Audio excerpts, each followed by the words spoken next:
Jatni Uttarayani club परिसर में साहित्यिक सीताकांत शतपथी लिखित पुस्तक विगत व्यक्तित्व उन्मोचित होती। कार्यक्रम में मनोरंजन मिश्र, राधामाधव मिश्र, राज्य कांग्रेस मीडिया सेल अध्यक्ष विश्वरंजन महांती, बीजेपी राज्य मुखपात्र अनिल विश्वाल, ओडिशा लोयर एसोसिएशन पूर्वतन सभापति वीरेन्द्र पट्टनायक प्रमुख जोगदे। जटणी प्रति अवदान विकास किभली होता ताहा एही पुस्तक में उल्लेख रही।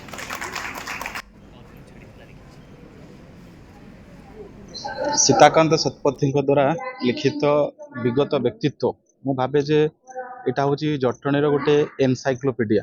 ये कहूँ जटणी गोटे बहुत कल्चराली रिच सिटी और ये जटणी सहर को गढ़ी तोड़े जो विशिष्ट व्यक्ति मान अवदान थिला से रेकग्निशन दबा और नुआ पीढ़ी सहित से लोक मान परिचय को आणिक आउ थे रखा ये जो प्रयास कर सीताकांत शतपथी महोदय निश्चित भाव में जटणी तरफ मो तरफ निश्चित भाव में धन्यवाद। तांकर ये जो प्रयास साहित्य संस्कृति कला जटणीर इतिहास को बंचई की रखापी जो प्रयास आरंभ कर जो बही से आज उन्मोचन होया निश्चित जटणीर नुआ पीढ़ी एवं वर्तमान पीढ़ी एवं आगामी पीढ़ी को ये एक आलोक सदृश।